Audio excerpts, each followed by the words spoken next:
अध्याय 3 दाह संस्कार। पुत्र और पौत्र यदि विधि पूर्वक अंतिम संस्कार करते हैं तो वह पुश्तैनी कर से मुक्त हो जाते हैं। दाह संस्कार के अंतर्गत 6 पिंड देने की विधि है। पहला पिंड मुख्य स्थान पर, दूसरा पिंड द्वार पर, तीसरा पिंड चौराहे पर, चौथा पिंड विश्राम स्थान पर, पांचवा पिंड चिता पर, छठा पिंड अस्थि संयचन के समय शमशान घाट से आधा रास्ता पर रुककर लाश को स्वच्छ स्थान पर नहलाकर चारों दिशाओं में पूजा करनी चाहिए। इससे शमशान भूमि पर सर उत्तर दिशा में करके लेटाना चाहिए। जलने वाली जगह को साफ करके गोबर का लेप करें। इस स्थान पर पहले कोई लाश न जली हो, कुछ मिट्टी बटोर कर उसकी मूर्ति बनाकर पानी से छिड़क कर पूजा करके अग्नि की स्थापना करें। अग्नि की पूजा रंगदार चावलों से करते हुए अग्नि शक्ति को संबोधित करें। लोमान इस संसार से यह प्राणी चला गया, इस आत्मा को स्वर्ग प्रदान करें। इसके बाद निर्माण करें। लाश को उस पर रखें। मृतक हाथों में और चिता पर लाई के दाने रखें। इस प्रकार मृतक को 5 लाई के दाने मिलने से वह घर वालों को परेशान नहीं करता।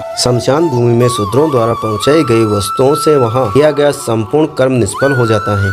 किसी कारणवश उपयुक्त पिंड न दिए जाने पर शव राक्षसों के भक्षण योग्य हो जाता है। दाह कार्य में चंडाल के घर की अग्नि, चीता की अग्नि और पापी के घर की अग्नि का प्रयोग नहीं करना चाहिए। जब चिता में शव का आधा शरीर जल जाए, उसकी खोपड़ी को किसी लकड़ी के डंडे से भंग करके ताकि वह पितरों की दुनिया में चला जाए। तिल मिश्रित घी अर्पित करें। पुत्र को इस समय भावुक होकर रोना चाहिए ताकि वह सदा प्रसन्न रहे। जब चिता जलकर समाप्त हो जाए तो पहले स्त्रियों को, बाद में पुत्रों को नहाकर नीम वृक्ष का एक एक पत्ता खाना चाहिए। घर को जाने के समय स्त्रियों को आगे चलना चाहिए। दोबारा स्नान करने के बाद पुत्र को पहले गाय को खाना देकर पत्ते की प्लेट पर स्वयं खाना चाहिए, किंतु खाना पहले से बना नहीं होना चाहिए।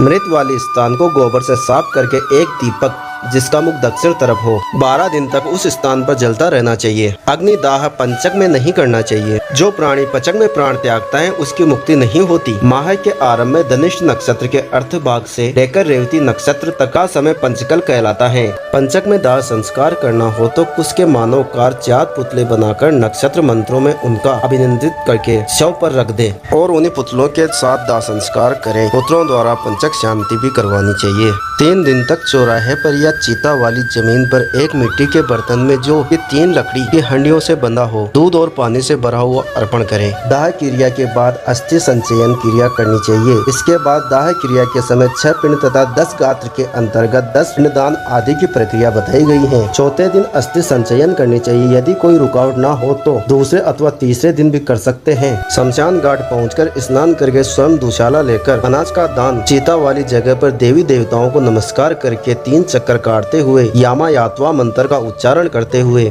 दूध का व पानी का छींटा कर दें। चिता में से अस्थियों को इकट्ठा करें। अस्थियों को पालाशाह के पत्ते पर रखकर दूध और पानी से छिड़क कर एक मिट्टी के बर्तन में रखें। श्राद्ध की रस्म पूरी करें। एक तिकोने जमीन के टुकड़े को गोबर से पोतकर उत्तर दिशा की ओर मुख करके 3 लाई 3 दिशाओं में अर्पण करें। अस्थियां इकट्ठी करने के बाद एक 3 टांगों वाले स्टूल पर बिना मुंह ढके पानी से भरा हुआ एक जार रखें। मृतक के लिए उबला हुआ चावल के साथ दही, घी, पानी और मिठाई अर्पण करें। 15 कदम उत्तर दिशा की ओर चलकर जमीन में एक गड्ढा बनाकर हस्तियों वाला बर्तन उसमें रखें। एक लाई इस पर रखकर जलने के समय जो पीड़ा हुई उसे दूर करती है। बर्तन को किसी वाटर टैंक के पास ले जाएं। अस्थियों को कई बार दूध और पानी से छिड़क कर संदल आदि से लेप कर पूजा करें। पत्ते के डिब्बे में रखकर अपना माथा और हृदय से छूकर गंगा नदी के बीच छोड़ दें। जिनकी अस्थियां पानी में 10 दिन के अंदर डूब जाती हैं वह ब्रह्मा लोक में वापस नहीं जाती। जितनी देर तक अस्थियां तैरती हैं वह स्वर्ग लोक में उतनी ही देर तक रहता है। अस्थियां विसर्जन के बाद 10 दिन चलने वाली रस्में शुरू होती हैं। अब अकस्मात मृत्यु और कार्यक्रम की सूची आती है। किसी अज्ञात जगह पर होने से और शरीर न मिलने पर जिस दिन यह खबर मिले दरबार गांच की प्रतिमा बनाकर उसको जलाए।